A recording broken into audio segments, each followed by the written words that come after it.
Good morning, students.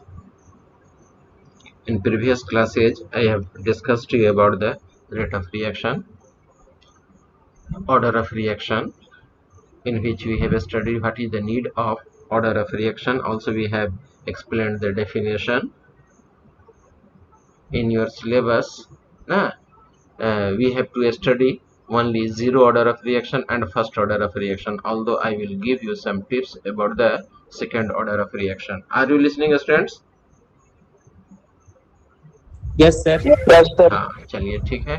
तो zero order of reaction के बारे में कल पढ़ाते पढ़ाते मेरा डाटा खत्म हो गया, स्विच ऑफ हो गया तो हम पढ़ा भी दिए। बाद में जब रिस्पांस नहीं मिला तो हम देखे बैक हो करके देखे तो फिर आप लोग हम ही आउट थे। चलिए कोई बात नहीं, इसको थोड़ा सा रिकॉल करा दूंगा। तो जीरो ऑर्डर ऑफ रिएक्शन क्या है? That means that chemical reaction which is independent of the concentration of the reactant, that means its velocity is constant, its rate is constant, is known as zero order of reaction na. So according to rate law, its rate can be written as rate is equal to k na, concentration of a, where a is reactant and converting to the product, whose power is zero because it is zero order of reaction. Since the power of any substances is, if it will be zero, then it will be equal to 1. Thus r is equal to, that is rate is equal to constant, where k is constant, rate constant ना। तो इसको हम लोग इस तरह से लिखते हैं। कैसे ये वैल्यू आया है ना, इसका स्लोप माइनस के यहाँ क्यों दिखाए हैं, यहाँ पर y इंटरसेप्ट ए नॉट कैसे है, आइए हम लोग इस चीज को देखें। जीरो ऑर्डर का मेन पॉइंट सही हो गया आपका, एक दो पॉइंट और होगा। तो ये चीज तो हम डायरेक्टली रेट लॉ से आपको समझा दिए।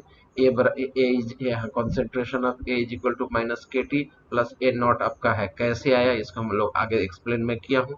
Graph of A, concentration of A versus time is a straight line ना, यही है आपका graph concentration of A versus time का ना। तो इसका स्लोप जो है सो माइनस के है। कैसे माइनस के आया है, इंटरसेप्ट इसमें ए नॉट है, कैसे है आइए इसको हम लोग समझेंगे। तो सबसे पहले जो आपका रेट ला है आर इज इक्वल टू के ना, इसको हम लोग लिख रहे हैं के इंटू क्या है, concentration of A to the power zero. तो रेट बराबर क्या है, तो रेट बराबर बताए थे हम कि मैथमेटिकल डिफरेंशिएशन फॉर्म में इसको dx अपॉन dt लिखते हैं, जहाँ dx था चेंज इन कॉन्सेंट्रेशन। तो यहाँ आपका रिएक्टेंट ए है तो उसके कॉन्सेंट्रेशन चेंज दिखलाने के लिए हम लोग यहाँ डिफरेंशिएशन मेथड से लिख दिए डी अपॉन डी टी ना। और रिएक्टेंट का कॉन्सेंट्रेशन आपका डिक्रीज करता है हमेशा, उसके रिस्पेक्ट में रेट ला लिखते थे तो हम लोग इक्वल टू करके माइनस साइन लगा देते थे। तो यहाँ माइनस साइन दे दिए, यहाँ के नॉट हो गया, जहाँ के नॉट इंडिकेट कर रहा है यहाँ कि यह जीरो ऑर्डर का रेट कांस्टेंट है। ठीक है। और क्या है यह, तो directly proportional to concentration of reactant at to the power zero ना, जीरो यहाँ जीरो ऑर्डर ऑफ रिएक्शन को इंडिकेट कर रहा है। इसको आगे हम लोग रीअरेंज कर दिए।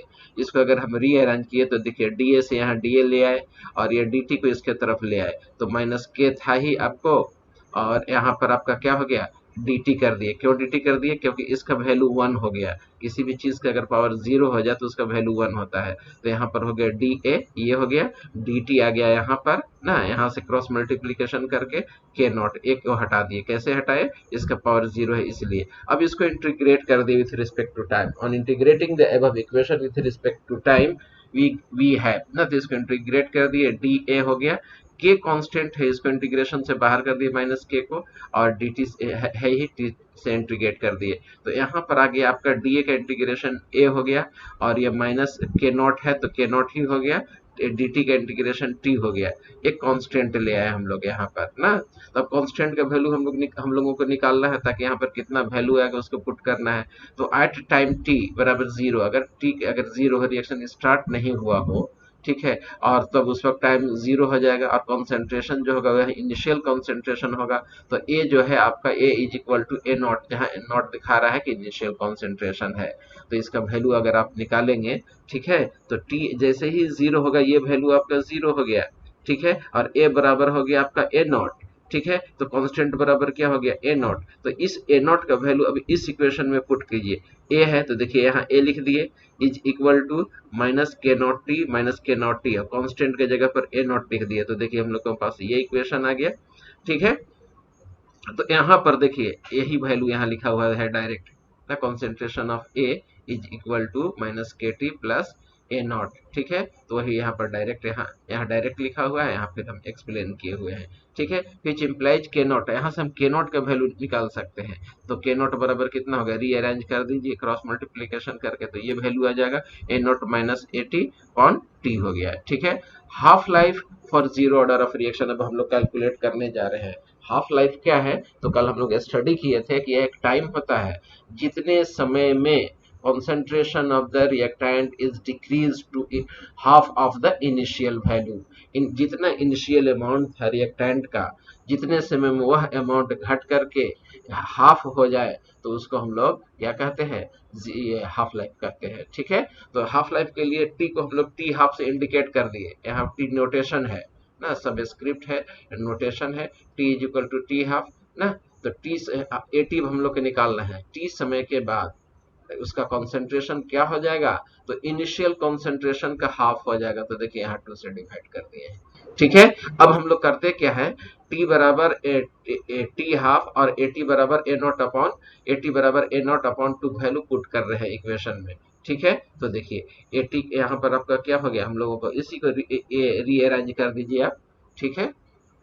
तो इसका वैल्यू पुट कर दीजिए, ये वैल्यू पुट कर दे किस में, इस इक्वेशन में पुट करके देखिए आप, तो आपको ये वैल्यू आ जाएगा यहाँ A naught minus A naught upon two K naught upon T half, यही ना था आपका माइनस के, तो माइनस के रीअरेंज कीजिएगा तो ये इंटरचेंज हो जाएगा, इंटरचेंज करके ये वैल्यू आपका आ गया A naught minus A naught upon two बराबर के नॉट टी हाफ हो गया, नोटेशन है आपका। इसको फिर से रीअरेंज कर दीजिए, तो देखिए इसका वैल्यू आ गया क्या, ए नॉट अपॉन टू आ गया, ए नॉट अपॉन टू हो गया, ये के नॉट हो गया, ए टी हाफ हो गया। तो देखिए यहाँ पर हाफ लाइफ है ये, ठीक है, किसका है, जीरो ऑर्डर के लिए। क्या यह इनिशियल कंसंट्रेशन पर डिपेंड कर रहा है या नहीं कर रहा है, इक्वेशन देख करके बताइए।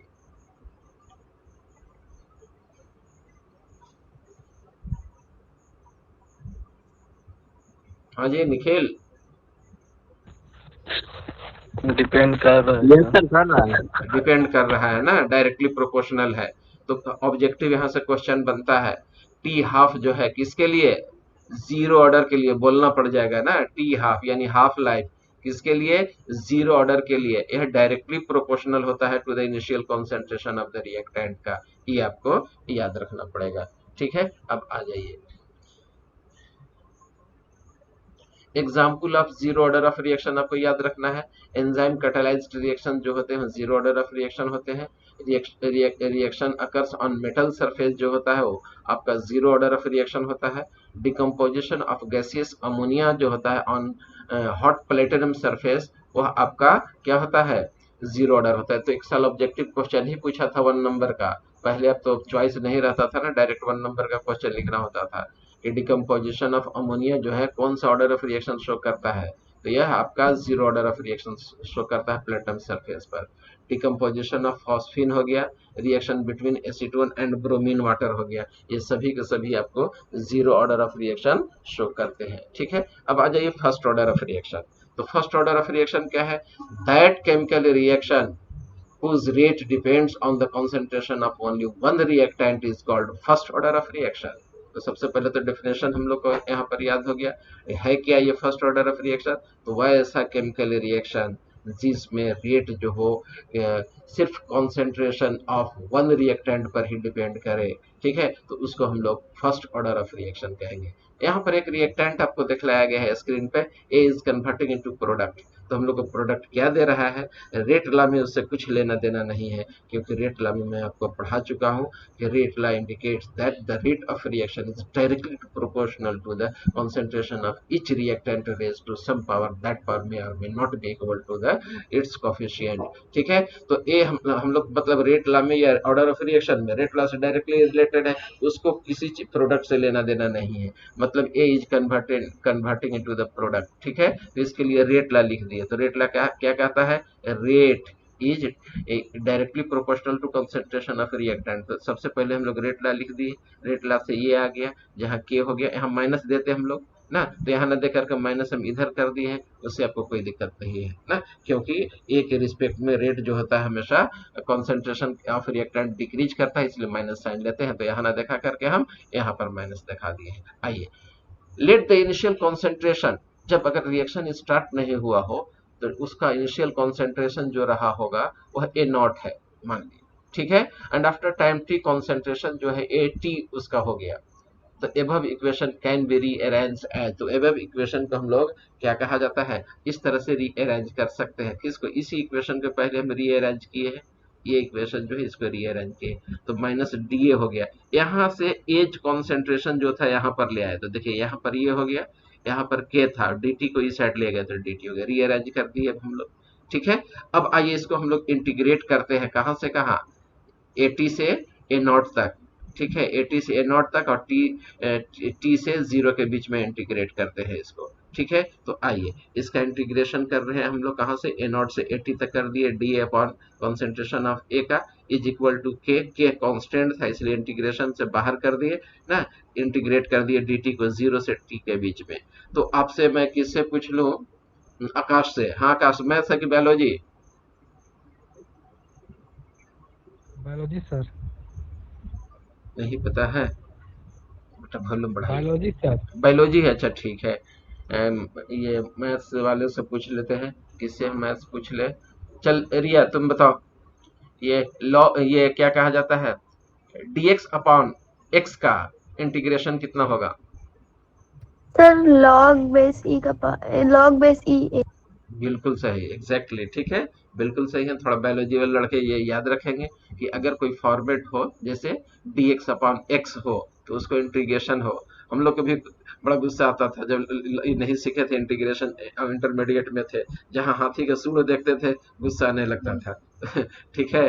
तो देखो इसमें हाथी का सूंड है, थोड़ा घबराना नहीं है। तो dx अपॉन x का जो इंटीग्रेशन होता है log x होता है, टू द बेस e होता है, ठीक है। वो आपको फॉर्मेट याद रखना पड़ेगा। तो देखो यहाँ x ना होकर के dA है, अपॉन a हो गया, इज इक्वल टू क्या है, के तो बाहर रखे ही है, और dt को हम लोग इंटीग्रेट कर रहे हैं जीरो से t के बीच में। तो देखो यहाँ dA upon dx upon x के फॉर्मेट में है, तो इसके लिए क्या हो जाएगा इंटीग्रेशन का, ln a हो गया ना। और लिमिट आपका दिया हुआ ए नॉट से ए टी के बीच में, ए नॉट से ए टी यहाँ लिख दिए, यहाँ पर माइनस साइन है, माइनस साइन को बाहर कर दिए, और के यहाँ पर हो गया। और डी टी को अगर एक मरतबा टी वैल्यू पुट कर दीजिए, दूसरे मरतबा जीरो वैल्यू पुट कर दीजिए, तो क्या होगा, टी आ जाएगा इसका ना, जीरो है, टी में से जीरो माइनस कीजिएगा, कोई मतलब नहीं है, तो ये के टी हो गया ना, ठीक है। अब इसको हम लोग करते हैं क्या है, जब इंटीग्रेशन लेंगे तो यहाँ पर ए के जगह पर एक मरतबा ए टी रखना होगा और दूसरे मरतबा ए नॉट रखना होगा माइनस करके। तो देखिए इसी को हम आगे बढ़ रहे हैं, which implies minus L N मतलब log X to the base E ना, यहाँ एक्स के जगह पर ए है, तो देखिए यहाँ पर क्या कहा जाता है, ए के जगह पर ए टी एक मरतबा रख दिए, ठीक है। दूसरा हो गया एल एन मतलब log something to the base E को शॉर्ट में हम लोग एल एन कहते हैं। तो देखो एल एन ए नॉट हो गया, ठीक है। अब यहाँ पर ब्रैकेट बंद कर दिए, इज इक्वल टू के टी। अब यहाँ माइनस है तो इसको माइनस हटा रहे हैं, तो जैसे ही माइनस हटा देंगे एल एन ए टी के पहले क्या आ जाएगा, प्लस आ जाएगा, या फिर इसको कहो कि रीअरेंज में कर दूं तो एल एन ए टी हो गया plus l n A naught हो गया। तो एल एन ए नॉट तुम्हारा क्या हो गया, ये तो माइनस ही रह गया ए टी के पहले, और यहाँ पर क्या हो गया, माइनस माइनस प्लस हो गया, ये प्लस हो गया बराबर के टी हो गया, which implies l n A naught ना। तो अब हम लोग इसको थोड़ा सा रीअरेंज कर रहे हैं, माइनस वाला है तो यहाँ पर ले गए, इसको इधर ले गए, तो उससे कोई फर्क न पड़ा है, कुछ इसमें हम नहीं किए हैं, सिर्फ इसको रीअरेंज कर दिए हैं, ठीक है। अब किससे मैं पूछ लूं, गिरी, भी गिरी आज है? चलो गौरव, गौरव तुम बताओ, लॉग एक्स लॉग ए माइनस लॉग बी बराबर क्या होता है फॉर्मूला?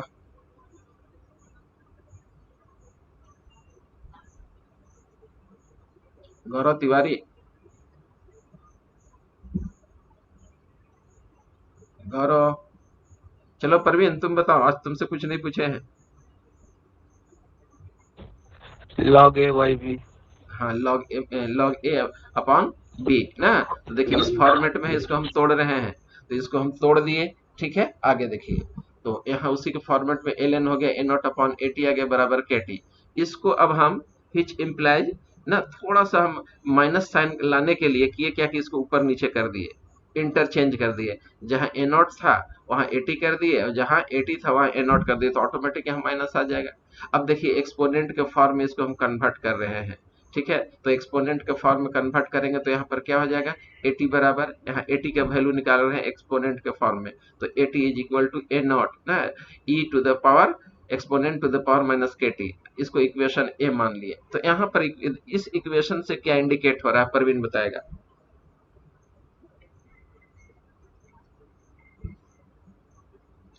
ये मैथमेटिक्स की एक फॉर्म है, इसका ग्राफ किस तरह का होगा, A T is equal to A naught e to the power minus के टी, एक्सपोनेंशियल फॉर्म में है। इसके ग्राफ का नेचर बताइए।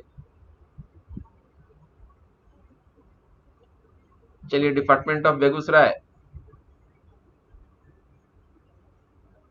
निखिल। यस सर, हाँ बेटा इंक्रीजिंग माइनस साइन है, माइनस के टी है, कैसे इंक्रीजिंग होगा, ए नॉट का कॉन्सेंट्रेशन ए नॉट कभी इंक्रीज करेगा क्या, डिक्रीजिंग तब हो जाएगा। हाँ डिक्रीजिंग, हाँ बिल्कुल डिक्रीजिंग करेगा। और इसका ग्राफ कैसा आएगा ये जानना जरूरी है यहाँ पर। First decreases rapidly then slowly. Exponent का इस फॉर्मेट का जो ग्राफ होता है, पहले आपको रैपिडली डिक्रीज करेगा, तब डिक्रीज करने का रेट जो होता है वो स्लोली हो जाएगा। It is decreasing exponentially, which indicates that it will decrease first rapidly then slowly। हम आगे इसका ग्राफ दिखलाएंगे कि कैसा होगा। आइए इसको हम लोग मैथमेटिकली आगे बढ़ते हैं ना। तो ln है, इसको log 10 के बेस में कन्वर्ट कर रहा हूं। तो अगर log x to the base e हो, तो हम लोग को log 10 में अगर बदलना हो तो हम लोग क्या करते थे, 2.303 से मल्टीप्लाई कर देते थे। तो अब हम लोग किए क्या है कि इस इक्वेशन को ln के जगह पर हम लोग log 10 के बेस में कन्वर्ट कर रहे हैं। तो 2.303 log हो गया। यहाँ पर a नॉट है, a नॉट दे दिए, 80 से 80 दे दिए, ये आपका kt है, kt रखे, which implies, अब इसको हम लोग रीअरेंज कर रहे हैं। देखो यहाँ पर वैल्यू चेंज ले गए हैं। तो log a naught upon 80 is equal to kt upon 2.303। ठीक है, ये इक्वेशन इसको हम फर्स्ट मान लिए हैं। आइए इसको अब हम लोग log a अपॉन b के फॉर्मेट में है, इसको चेंज करते हैं। तो log a not minus log 80 बराबर क्या हो गया आपका, kt अपॉन 2.303। अब इस इक्वेशन को हम रीअरेंज कर रहे हैं। यहाँ से ले लिए log 80, ठीक है। तो देखिए साइड चेंज किए, साइड चेंज करेंगे तो log 80 आ जाएगा। ठीक है, अब हम लोग यहाँ पर इस साइड ले आएंगे तो देखो माइनस के हो गया अपॉन 2.303। टी है, टी थोड़ा सा बाहर जानबूझ करके रखे हमको, अब एक चीज समझाना है यहाँ पर। और log यहाँ पर आपका क्या था, log a नॉट, तो log a नॉट रह गया। मतलब कि इसको ले गए दाहिने तरफ और इसको ले गए बाएं तरफ। तो बाएं तरफ वाला देखो हम लोग ले आए, log a 80 हो गया, ये माइनस आ जाएगा आपका इधर, log a नॉट आपका है ही। ये ग्राफ के मैथमेटिकल ग्राफ के एक फॉर्मेट में है। रिया किस फॉर्मेट में है, y is equal to mx plus c। Exactly, y बराबर mx प्लस सी, जहां पर स्लोप कितना है यहाँ पर, माइनस के बाई 2.303। बिल्कुल सही, माइनस के अपॉन 2.303 मैथमेटिकल फॉर्म है। ठीक है, और इंटरसेप्ट यहाँ पर कितना है, log a not. log a not है ना। तो इसका ग्राफ हम लोग अगला स्लाइड में मैं शो करूंगा कि इसका ग्राफ कैसा होगा। आपको याद रखना होगा, ये हो गया y, ये हो गया m, ये हो गया x और ये हो गया c। जो c होता है वो इंटरसेप्ट होता है ना, और y बराबर ये m हो गया आपका स्लोप यहाँ हो गया। ठीक है, अब इसको हम लोग अगला देखें। तो इक्वेशन 2 है, इक्वेशन 2 के हिसाब से ग्राफ पढ़ना है, एक के हिसाब से ग्राफ पढ़ना है हम लोगों को। ठीक है, एक क्या कहता है उसके बारे में फिर हम लोग इंडिकेट करेंगे, देखेंगे। आइए इसको फिर से हम फ्रॉम इक्वेशन 1, इक्वेशन 1 को हम रीअरेंज किए हैं, सिर्फ कुछ नहीं किए हैं, किए क्या है कि रीअरेंज किए हैं, के का वैल्यू निकाल दिए हैं। तो के बराबर हो गया 2.303 upon T log a naught upon 80, ये फॉर्मूला आ गया। इसको आपको मैथमेटिकल डेरिवेशन नहीं आएगा, बायोलॉजी के लड़के घबराए नहीं, नहीं घबराना है कि सर हमको इंटीग्रेशन नहीं आता है या log का फॉर्मूला याद नहीं, घबराने की कोई बात नहीं। नहीं जानते बहुत अच्छी बात है, जो कम जानता है बहुत अच्छा होता है, क्योंकि वह मेहनत करेगा और मेहनत करके उसको रिकॉल कर लेगा। तो डेरिवेशन पे अगर आपको दिक्कत हो तो ऐसे जानना चाहिए। ठीक है, प्रैक्टिस कीजिएगा, हो जाएगा। ये मेन फॉर्मूला आपका है, इस फॉर्मूला को याद रखना है। आपका बोर्ड एग्जाम में 99.9% आने का, इस पर 100% आने का चांसेज है, इसलिए कि इस चैप्टर में आपका दो चीज है, ऑर्डर ऑफ रिएक्शन है और एक अरहेनियस इक्वेशन है। दोनों में से किसी एक पर हमेशा बोर्ड में क्वेश्चन पूछता रहा है। ठीक है, और आने का चांसेज 100% रहता है। लेकिन इत्तेफाक है आपके लिए कि वो अरहेनियस इक्वेशन सिलेबस से आपका इस बार हटा दिया। जब हटा दिया तो इसका आने का चांसेज आपका 100% 50% अब हो गया, नहीं आना है इस पर न्यूमेरिकल। K बराबर 2.303 upon T log concentration of A naught upon AT। ये फॉर्मेट हो गया, फॉर्मूला हो गया, इसको हर हाल में याद रखना होगा। आइए अब हम और आप मिल करके देखते हैं characteristic of first order of reaction के बारे में पढ़ते हैं, इसका क्या क्या कैरेक्टरिस्टिक फीचर है। ठीक है, देखिए characteristic of first order of reaction हम लोग देखने जा रहे हैं। All reaction of first order of reaction obeys equation third. जितना भी फर्स्ट ऑर्डर का आपका रिएक्शन होगा सभी के सभी ओबे करेगा कौन सा इक्वेशन, जो थर्ड आपके स्क्रीन पर दिखा रहा है इसको जरूर फॉलो करेगा, और इसको फॉलो करने वाला हर हाल में फर्स्ट ऑर्डर ऑफ रिएक्शन कहलाता है। अच्छा, रेडियो एक्टिविटी आप लोग को पढ़ना है कि नहीं, फिजिक्स में पढ़ना है कि केमिस्ट्री में?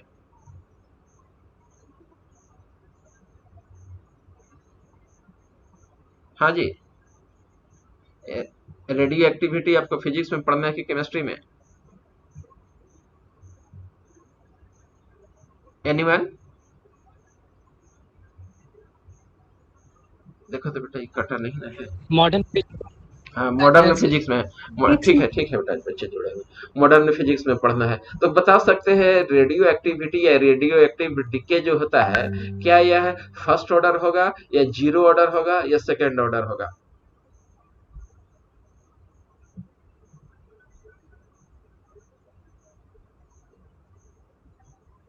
देखिए रेडियो एक्टिविटी जो होता है its decay is counted in per second. इसका डीके जो होता है हम लोग पर सेकेंड में काउंट करते हैं, ठीक है। और पर सेकेंड जो यूनिट होता है वो के का होता है। के जहाँ क्या है, रेट कांस्टेंट है। किसके लिए?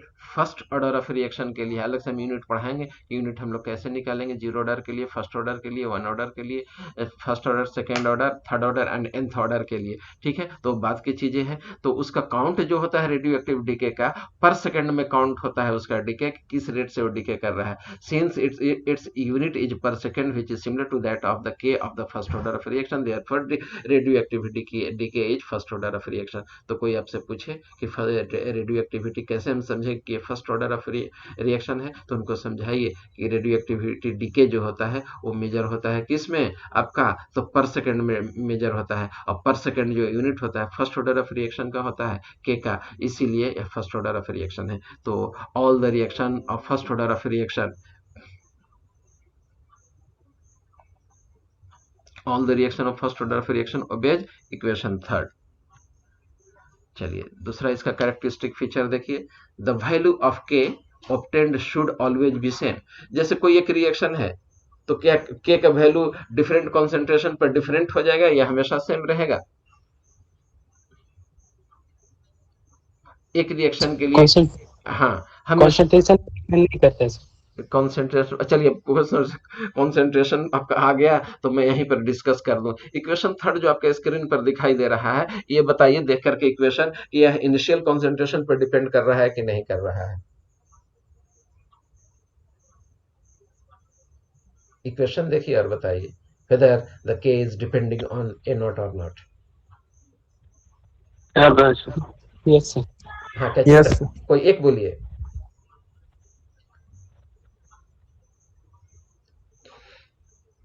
कर रहा है सर, कर रहा है। चलिए निखिल की आवाज थी। Yes sir. चलिए तो आपका एक और पार्टनर कौन है निखिल के साथ? अनुराग। हाँ जी अनुराग ठाकुर। Yes sir. बेटा ये डिपेंड कर रहा है या नहीं? दिखने से लग रहा है। दिखने से लग रहा है। चलिए तो मैं थोड़ा चलता हूँ अब बक्सर की तरफ। बक्सर में हमारा जुड़ा हुआ है आकृति का भाई, ठीक है। ये क्या नाम है? नीतीश द्वितीय। नीतीश द्वितीय तुम बताओ। नीतीश।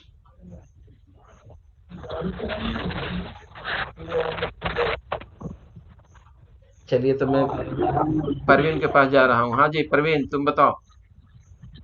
कर रहा है सर। हाँ कर रहा है डिपेंड। देखिए बेटा अब यहाँ पर मैं अब समझाना चाह रहा हूँ के की फॉर्मूला जब लिखते हैं तो 2.303 upon T log A naught upon at आ रहा है, but what will be the unit of A naught? Mole per litre, is it और not? Yes sir. 80 mole per liter। What will be the final unit? What will be the dimension? It is dimension less, unit less. 10 ऊपर नीचे दोनों equal है तो cut जाएगा। जब ये आपका यूनिट कट जाएगा, डायमेंशन है ही नहीं, तो क्या ए नॉट पर डिपेंड कर रहा है? यहाँ पर नहीं कर रहा है। तो यहाँ से आपका क्वेश्चन बनता है, क्या आपका के जो है आपका इनिशियल कॉन्सेंट्रेशन पर डिपेंड करता है या नहीं करता है? तो जैसे ही फॉर्मूला देखिएगा तो ए नॉट वहां दिखाई दे देता है कि वो इनिशियल कॉन्सेंट्रेशन है। ठीक है, तो बच्चे यस बोल देते हैं ना। तो यहाँ पर सावधान रहने की जरूरत है, क्योंकि इसका एक रेशियो है और रेशियो डायमेंशन लेस होगा ना, यूनिट लेस होगा। अब आ जाइए नेक्स्ट प्रॉपर्टी के बारे में। द वैल्यू ऑफ के is not Altered by change in concentration unit. ठीक है, क्यों नहीं चेंज होता है? जस्ट मैं अब डिस्कस किया, because A naught upon eighty is dimension less, unit less. ठीक है, आ जाइए नेक्स्ट प्रॉपर्टी की तरफ। It is independent of initial concentration. First order of reaction जो होता है इनिशियल कॉन्सेंट्रेशन का इंडिपेंडेंट होता है। जस्ट अभी हम लोग देखें, इक्वेशन 1 क्लियरली शोज दैट ना concentration of a falls exponentially with time rapidly at rapidly at rapid शुरू में जो है बहुत ज्यादा आपको करेगा और बाद में जो होता है ये स्लोली डिक्रीज करने लगता है। वही लिखा हूँ, equation A clearly shows that concentration of a falls exponentially with time rapidly at first then slowly हो जाता है, बाद में ये स्लो हो जाता है। ठीक है, तो एक्सपोनेंट का ग्राफ है, ग्राफ का नेचर आपको याद रखना पड़ेगा। और अगर हम लोग उसका ग्राफ प्लॉट करेंगे तो देखिए ग्राफ ऐसा होगा आपका ना, कंसेंट्रेशन ऑफ ए के रिस्पेक्ट में हम लोग ग्राफ प्लॉट कर दिए। तो पहले रैपिडली देख लाया हूँ इसको डिक्रीज करते हुए, बाद में ये स्लो हो गया। ठीक है, यहाँ पर ये आपका ए नॉट हो गया, इधर ए ले लिए हैं और इधर टी ले लिए हैं, तो इसका ग्राफ का नेचर ऐसा होगा ना। ग्राफ से भी क्वेश्चन आने का चांसेस 80% होता है, तो जो भी ग्राफ पढ़ाएंगे, ठीक है, कोशिश करूंगा मैं कि जो एनसीईआरटी में ग्राफ नहीं है यहाँ पर, वो भी पूछता है आपके बोर्ड एग्जाम में, उसको मैं स्लाइड में लाने की कोशिश करूंगा। रात में मैं बनाना चाह रहा था उस ग्राफ को, सारे ग्राफ करने की, लेकिन इतनी नींद आ रही थी कि एक लाइन टाइप कर रहा था और सो जा रहा था, तो मैं लास्ट में छोड़ करके सो गया। इसलिए मैं नेक्स्ट स्लाइड में उसको इंट्रोड्यूस जरूर करूंगा। आइए अब हम लोग आगे बढ़ते हैं। Characteristic of first order of reaction हम लोग देख रहे थे। Rate constant can be calculated from the slope. हम लोग स्लोप से रेट कांस्टेंट कैलकुलेट कर सकते हैं। पहले वाले ग्राफ में मैं बताया था कि ये पूछा था मैं रिया सिंह से कि क्वेश्चन के ग्राफ किस, ये इक्वेशन किस फॉर्मेट में है, तो बताई थी कि सर ये है y बराबर mx प्लस c के फॉर्मेट में है। तो y के जगह पर वहां पर log a था ना, और log a था आपका, और इस एक्सिस t के x के जगह पर t था, तो देखो y और x पर हम लोग वो वैल्यू पुट कर दिए। अब ग्राफ चूंकि वो निगेटिव साइन के साथ था, ठीक है, तो देखिए इंटरसेप्ट जो हो गया आपका यही आ गया। वहां पर c के जगह पर log a नॉट था, तो log a नॉट यहाँ पर आ गया आपका, जहाँ पर कॉन्सेंट्रेशन आपका यहाँ 0 हो जाएगा ना। तो इनिशियल कॉन्सेंट्रेशन a नॉट हम लोग शुरू में लेकर के चले ही थे, और स्लोप वहां पर m के जगह पर कितना था, -k/2.303। यहाँ थोड़ा टाइपिंग मिस्टेक है बेटा, ठीक है, -k/2.303 है, ये 0 नहीं है। इसको आप पढ़ेंगे क्या, इसको ये कर लीजिएगा, ठीक है, पॉइंट कंसिडर कर लीजिएगा, बाद में मैं अपना स्लाइड ठीक कर लूंगा। तो यहाँ पर 2.303 है ग्राफ का नेचर, ठीक है। कभी कभी पूछता ही है कि ये स्लोप कितने का होगा। आइए अब हम लोग देखते हैं example of first order of reaction. First order of reaction का एग्जाम्पल आपका क्या क्या होगा, तो याद रखना है आपको। Decomposition of H2O2 first order में आ जाता है, decomposition of ammonium nitrate first order में आ जाता है, डिकम्पोजिशन ऑफ नाइट्रोजन पेंटाऑक्साइड ये आपका फर्स्ट ऑर्डर में आ जाता है, और रेडियो एक्टिविटी, ठीक है। तो रेडियो एक्टिविटी के लिए तरीका बता दिए, ये काउंटिंग पर डीके पर सेकंड में काउंट होता है, डिसइंटीग्रेशन इसका, इसलिए फर्स्ट ऑर्डर ऑफ रिएक्शन है।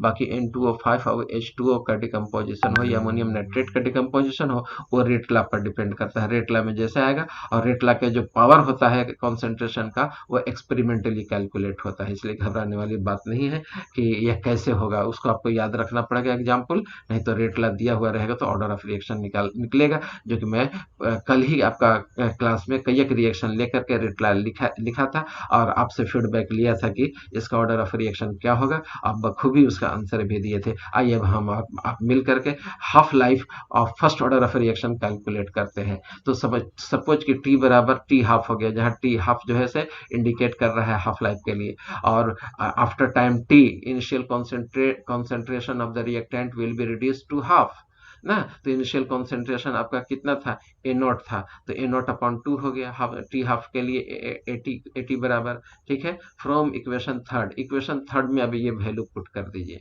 ठीक है, तो इक्वेशन थर्ड के बराबर क्या था, 2.303 upon T log concentration of A naught upon 80 था। ठीक है, तो टी के जगह पर हमें यहाँ टी हाफ कर दिए। ठीक है, और 80 के जगह पर वैल्यू कितना रख दिए, ए नॉट अपॉन 2 डाल दिए, तो ए नॉट से ए नॉट कट गया। ठीक है, यहाँ 1/2 है। अगर हम लोग फिर इसको आगे रीअरेंज करेंगे तो के बराबर 2.303 अपॉन टी हाफ लॉग 2 आ गया, और लॉग 2 का वैल्यू कितना होता है, 0.301 होता है। तो यहाँ पर हम वैल्यू पुट कर दिए लॉग 2 का 0.301। ठीक है, दोनों को मल्टीप्लाई कर दिए, तो ये फॉर्मूला आपका आ गया, टी बराबर t half is equal to 0.693 upon के।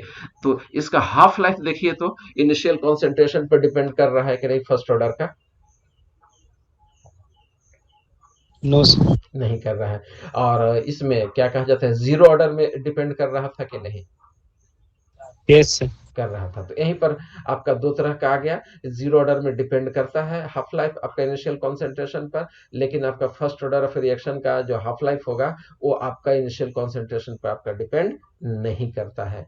ठीक है, तो ये आपको याद रखना होगा। इक्वेशन याद है, फॉर्मूला याद है, तो खट से आपका पकड़ा जाएगा, एक दो बार देखिएगा आपको याद रहेगा। ठीक है, तो आ जाइए इसको, ये देखो दो फॉर्मूला ऐसा है कि आपको याद रखना है, एक तो टी हाफ बराबर 0.693 अपॉन के, और दूसरा फॉर्मूला होगा इक्वेशन थर्ड ना। इक्वेशन थर्ड क्या था, k is equal to 2.303 upon T log concentration of A naught upon 80 ना, जहां ए नॉट हो गया क्या आपका इनिशियल कॉन्सेंट्रेशन, और 80 क्या हो गया कॉन्सेंट्रेशन आफ्टर टाइम टी। जितना डिकम्पोज कर गया वो नहीं, जितना बचा हुआ है वो। हमेशा ही नोटेशन याद रखिएगा। इस इक्वेशन जो है आपका k is equal to 2.303 log A naught upon 80। फिर से एक बार रिपीट कर रहा हूँ, स्ट्रेस दे रहा हूँ, ए नॉट हो गया इनिशियल कॉन्सेंट्रेशन, वहीं आपका 80 जो है concentration at time t. It does not means it shows the consumed amount. It is showing just how much concentration, how much amount of the product reactant is left at that very time. कितना आपका concentration बचा हुआ है उस चीज को indicate करता है। तो कितना कंज्यूम हो गया ये निकल सकता है कि नहीं, आराम से निकल जाएगा। कितना कंज्यूम हो गया वो आराम से हम लोग निकाल सकते हैं। ठीक है, फाइनल में से जो ये क्या कहा जाता है, इनिशियल में से फाइनल हम लोग माइनस कर देंगे तो कितना कंज्यूम हो गया डाटा वो नहीं निकल जाएगा। तो कभी कभी कहता है कितना परसेंट कंज्यूम हो गया, तो कितना बच रहा है कंसंट्रेशन ये हम लोग को पता नहीं चल जाएगा। क्वेश्चन जो आपका न्यूमेरिकल आता है या एनसीईआरटी का जब न्यूमेरिकल सॉल्व करेंगे तो इनिशियल कंसंट्रेशन दे देगा या ये, और उसमें ये दे देगा कि इतना परसेंट जो है से कंज्यूम हो गया, तो 80 कितना बच गया वो नहीं निकल जाएगा। सपोज कि इनिशियल कॉन्सेंट्रेशन आपका 100 ml है। ठीक है, तो कह रहा है कि आपका 60 सेकेंड में वह 30% डिसइंटीग्रेट कर गया, कंज्यूम हो गया, तो कितना बचेगा, तो 80 का वैल्यू यहां पर कितना हो गया, 70 हो जाएगा। 30 कंज्यूम हो गया तो बच कितना गया, 70 बच गया। तो जो बचा हुआ अमाउंट वही 80 है, याद रहेगा ना। Yes. हाँ सुनिधि बोलो।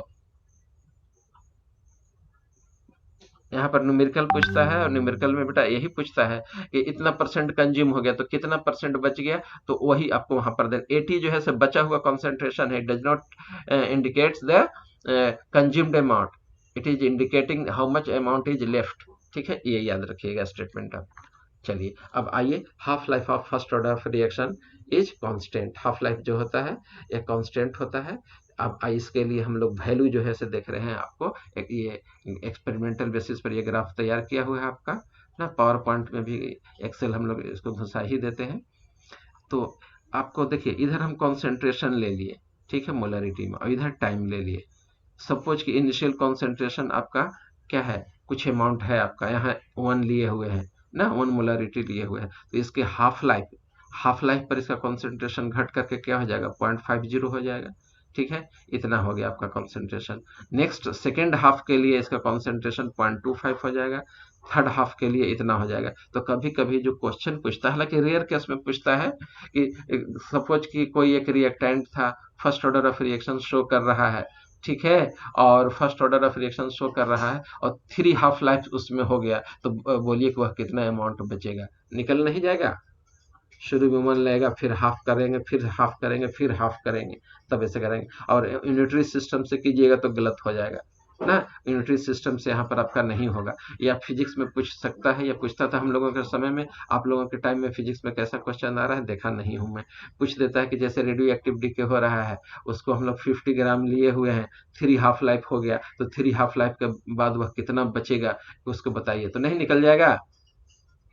तो वो निकालेंगे कैसे हम लोग, हाफों का हाफ करते चला जाना होगा। सपोज कि 1 ग्राम है कोई सब्सटेंस, हाफ लाइफ पर बच जाएगा 0.5, फिर सेकेंड हाफ लाइफ पर बच जाएगा 0.25, फिर उसका सेकेंड हाफ लाइफ में 0.25 का हाफ हो जाएगा यहाँ पर। तो जो भी यहाँ कॉन्सेंट्रेशन आ जाएगा वो आपका थर्ड हाफ लाइफ पर आ जाएगा। तो इस तरह का क्वेश्चन बनने के चांसेज है, हम लोग के समय पूछता है। अभी केमिस्ट्री में इस तरह का क्वेश्चन नहीं आया है आपका, खासकर मैं बोर्ड एग्जाम की बात कर रहा हूँ, लेकिन फ्यूचर में पूछे जाने की संभावना है। आइए अब हम लोग देखते हैं एक रिएक्शन के लिए डाटा ना। एक कंपाउंड है आपका, कौन सा कंपाउंड है, रिएक्टेंट का नाम बताइए तो।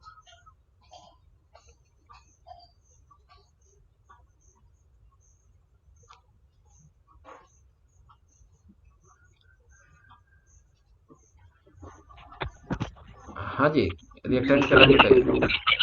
Butanol chloride. ब्यूटेनॉल नहीं बेटा, ब्यूटाइल क्लोराइड कहलाएगा। क्या कहलाएगा, ब्यूटाइल क्लोराइड ना। 4 2 8 + 1 है ना, half of the name is done on the basis of hydrocarbon, another half on the basis of hydrogen atom. तो अल्काइल ग्रुप हो गया वो, तो 4 2 1 4 2 8 हो गया, +1 के फॉर्म में है, तो 4 के लिए कितना हो गया आपका, ब्यूट हो गया।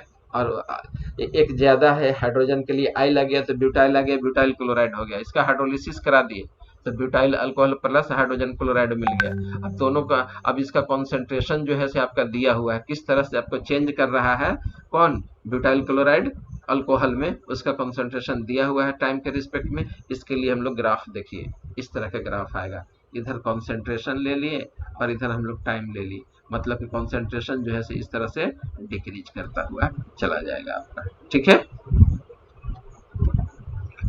अब आ जाइए, हम लोग निकालने जा रहे हैं रेट वर्सेस टाइम के रिस्पेक्ट में ग्राफ, किसके लिए, ब्यूटाइल क्लोराइड के लिए। तो इस तरह का ग्राफ का नेचर आएगा, जो भी डाटा है जिस हिसाब से वह कंज्यूम हो रहा है, पहले तो रेट निकाल दिए और टाइम आपका दिया हुआ है किस समय में कितना रेट है। तो एक एनसीईआरटी में क्वेश्चन है आपका, ठीक है, तो कि रेट के रिस्पेक्ट में या कॉन्सेंट्रेशन के रिस्पेक्ट में इसका ग्राफ कैसा होगा, ग्राफ प्लॉट कीजिए। और रेट आपका दिया हुआ है, टाइम दिया हुआ है, तो हो सकता है कभी आपको रेट नहीं दिया हो, डायरेक्ट कॉन्सेंट्रेशन दिया हुआ हो और टाइम दिया हुआ हो, तो डिफरेंट टाइम पर कितना उसका रेट होगा, ये डाटा सबसे पहले हम लोग निकाल देंगे, ठीक है। जैसे ही डाटा आ जाएगा तो किस समय पर कितना रेट आया, उसको डाटा प्लॉट करते हुए ग्राफ हम लोग का निकल जाएगा। तो एक क्वेश्चन है, इसलिए मैं इसको ग्राफ में ले आया हूँ। दूसरा हो गया आपका एक ग्राफ और ना, ये एलएन ब्यूटाइल क्लोराइड का कॉन्सेंट्रेशन वर्सेस टाइम। एलएन क्या है, log x to the base e के फॉर्मेट हो गया ना, log x to the base e न लिख करके शॉर्ट में एलएन लिख दिया जाता है।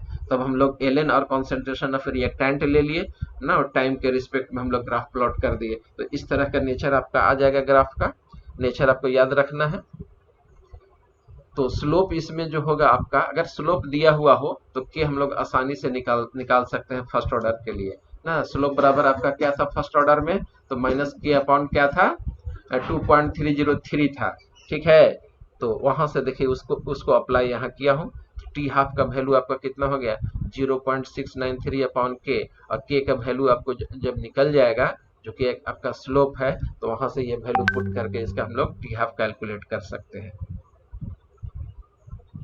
आइए सेकेंड ऑर्डर ऑफ रिएक्शन हम लोग देखते हैं। तो सेकेंड ऑर्डर ऑफ रिएक्शन जो है आपको क्या कहा जाता है, पढ़ना नहीं, बोर्ड में भी नहीं पढ़ना, आपके एनसीईआरटी में भी नहीं है, ठीक है। सिर्फ हल्का सा इंट्रोडक्शन दे करके ये क्या कहा जाता है छोड़ूंगा। सेकेंड ऑर्डर ऑफ रिएक्शन क्या है, तो वह ऐसा केमिकल रिएक्शन जिसका रेट जो होगा 2 रिएक्टेंट के कॉन्सेंट्रेशन पर डिपेंड करे, ना, उसको हम लोग क्या कहते हैं, सेकेंड ऑर्डर ऑफ रिएक्शन कहेंगे। रेट ला इसका लिखना है तो R इज इक्वल टू क्या हो जाएगा, K concentration of A to the power कितना हो जाएगा X, और X का वैल्यू जहाँ 2 हो जाएगा। जैसे ही दो लिखेंगे सेकेंड ऑर्डर दिखला दिया। पावर जो होता है रेटला में वही आपका ऑर्डर ऑफ रिएक्शन होता है, ठीक है। उसके लिए हम लोग वैल्यू A निकालते हैं, ठीक है। ज़्यादा डिटेल में मैं नहीं जा रहा हूँ।